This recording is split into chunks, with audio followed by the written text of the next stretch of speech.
ಚನ್ನಪಟ್ಟಣದಲ್ಲಿ ಐಎಸ್ಡಿ ವಿಶೇಷ ತಂಡದಿಂದ ಅಕ್ರಮ ವಲಸಿಗರ ವಿಚಾರಣೆ. ಬೆಂಗಳೂರು ದಕ್ಷಿಣ ಜಿಲ್ಲೆ ವ್ಯಾಪ್ತಿಯ ಚನ್ನಪಟ್ಟಣದ ಬೆಂಗಳೂರು ಮೈಸೂರು ಹೆದ್ದಾರಿಯ ಯಲಾಚಿಪಾಳ್ಯ ರಸ್ತೆಯ ಬಿಟಿಎಸ್ ಸಮೀಪ ಅಕ್ರಮ ವಲಸಿಗರು ವಾಸ್ತವ್ಯ ಹೂಡಿರುವ ಕುರಿತು ಅನುಮಾನ ವ್ಯಕ್ತವಾದ ಹಿನ್ನೆಲೆ ಅಧಿಕಾರಿಗಳು ಸ್ಥಳಕ್ಕೆ ಭೇಟಿ ನೀಡಿ ಪರಿಶೀಲನೆ ನಡೆಸಿದರು. ಒಟ್ಟು 24 ಮಂದಿ ಅಕ್ರಮವಾಗಿ ಚನ್ನಪಟ್ಟಣಕ್ಕೆ ವಲಸೆ ಬಂದಿರುವ ಮಾಹಿತಿ ಲಭಿಸಿದ್ದು, ಇವರು ಅಸ್ಸಾಂ ರಾಜ್ಯದಿಂದ ಬಂದಿರುವುದಾಗಿ ಹೇಳಿಕೆ ನೀಡಿದ್ದಾರೆ.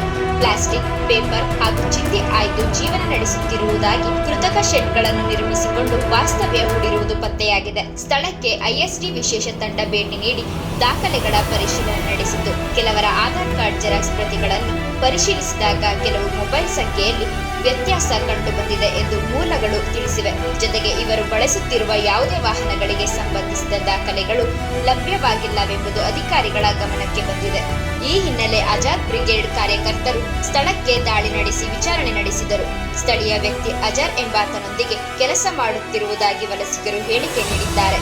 ಐಎಸ್ಡಿ ಪೊಲೀಸರಿಂದ ವಲಸಿಗರ ಸಂಪೂರ್ಣ ದಾಖಲೆಗಳ ಪರಿಶೀಲನೆ ಮುಂದುವರೆದಿದ್ದು, ಮುಂದಿನ ಕ್ರಮ ಕೈಗೊಳ್ಳಲಾಗುತ್ತದೆ ಎಂದು ಅಧಿಕಾರಿಗಳು ತಿಳಿಸಿದ್ದಾರೆ. ನಾವು ಆಜಾದ್ ಬ್ರಿಗೇಡ್ ಸಂಘಟನೆಯವರು ಅರುಣ್ ಕುಮಾರ್ ಸಿಂಗ್ ಅಂತ, ನಮಗೆ ಶಾನ್ ಬೌನಹಳ್ಳಿಲಿ ಇದೊಂದು ಗಾಡಿ ಸಿಕ್ತು. ನನಗೆ ಗಾಡಿ ಸಿಕ್ತಾಗ ಎಲ್ಲಿಯವರು ಏನು ಅಂದಾಗ ನಾವು ಇವರು ಅಸ್ಸಾಂನವರು ಅಂದರು. ನಾನು ಡೈರೆಕ್ಟಾಗಿ ಅಲ್ಲಿಂದ ಕರ್ಕೊಬಂದು ಆಂತರಿಕ ಭದ್ರತಾ ಇವ್ರಿಗೆ ಫೋನ್ ಮಾಡಿ ನಾನು, ಸರ್ ಈ ಥರ ಒಂದು ದೊಡ್ಡ ಇದು ಮಾಡ್ಕೊಂಡಿದ್ದಾರೆ, ಶೆಡ್ಗಳು ಮಾಡ್ಕೊಂಡಿದ್ದಾರೆ, ನೀವು ಬರಬೇಕು ಅಂದಾಗ ಅವರು ಬಂದು ಕಾರ್ತಿಕ್ ಅವರು ಬಂದು ಅವರು ನಮಗೂ ಕೈ ಜೋಡಿಸಿ ಇಲ್ಲೆಲ್ಲ ಬಂದಾಗ ಎಲ್ಲ ಅಸ್ಸಾಮು, ಗುವಾಹಟಿ ಆ ಕಡೆಯಿಂದ ಎಲ್ಲ ಬಂದಿದ್ದಾರೆ. ಇವ್ರ ಹತ್ರ ಇರುವಂಥ ವೆಹಿಕಲ್ಗಳು ಏನು ಆಟೋಗಳವ ಅವಕ್ಕೆ ಯಾವುದೇ ಥರದ್ದು ಒಂದು ಸರಿಯಾದ ಸರ್ಕಾರಿ ಮೂಲಭೂತ ಸರ್ಕಾರಿ ಡಾಕ್ಯುಮೆಂಟ್ಸ್ಗಳಿಲ್ಲ. ಮತ್ತು ಕರೆಂಟ್ಗಳೆಲ್ಲ ಇವರು ಕದ್ದು ಎಳ್ಕೊಂಡಿದ್ದಾರೆ. ಇವ್ರ ಹತ್ರ ಇರುವಂಥ ಸಿಲಿಂಡರ್ಗಳು ಯಾವೂ ಇಂಡಿಯನ್ ಆಗಲಿ HP ಆಗಲಿ ಭಾರತ್ ಆಗಲಿ ಯಾವುದು ವ್ಯವಸ್ಥಿತವಾಗಿಲ್ಲ. ಮಕ್ಳುಗಳೆಲ್ಲ ಯಾರು ಸ್ಕೂಲ್ಗಳಿಗೆ ಹೋಗ್ತಾ ಇಲ್ಲ. ಇಲ್ಲಿ ಎಲ್ಲ ಚಿಕ್ಕ ಮಕ್ಳುಗಳು ಇದ್ದಾರೆ.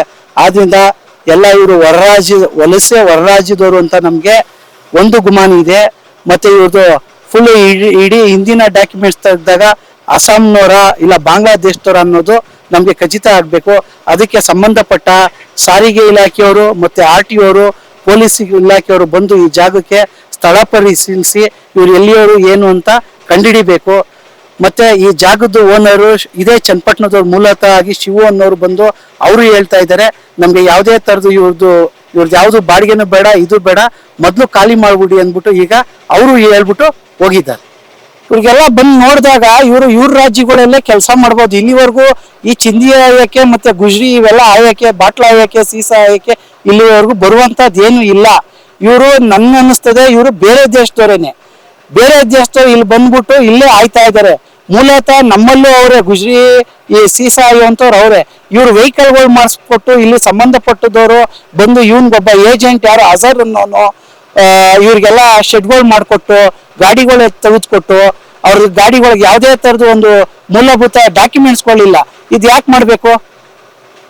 ಇದೆಲ್ಲ ನಮಗೆ ಗುಮಾನಿ ಇದೆ. ಆದ್ರಿಂದ ಕಾನೂನು ರೀತಿಯಲ್ಲಿ ಬಂದು ಪೊಲೀಸ್ ಇಲಾಖೆ ಆಗ್ಬೋದು, ಗೃಹ ಇಲಾಖೆಯವರಾಗ್ಬೋದು, ಸಂಬಂಧಪಟ್ಟ ಚನ್ನಪಟ್ಟಣ ನಗರಸಭೆ ಸಂಬಂಧಪಟ್ಟದವ್ರು ಬಂದು ಈ ಸ್ಥಳಕ್ಕೆ ಏನಾದ್ರು ಇವರು ಅಗ್ರಿಮೆಂಟ್ ಮಾಡ್ಕೊಂಡಿದ್ದಾರಾ, ಈ ಗುಜ್ರಿ ಹಾಕಕ್ಕೆ ಸಾಮಾನುಗಳು ಹಾಕಕ್ಕೆ ಏನಾದ್ರು ನಮ್ಮ ನಗರಸಭೆಯಲ್ಲಿ ಪರ್ಮಿಷನ್ ತಗೊಂಡಿದ್ದಾರಾ, ಇದೆಲ್ಲ ಬಂದು ಚೆಕ್ ಮಾಡಿ ಸೂಕ್ತ ಏನದೋ ನಮ್ಮ ಸರ್ಕಾರಕ್ಕೆ ವರದಿ ಸಲ್ಲಿಸಬೇಕು.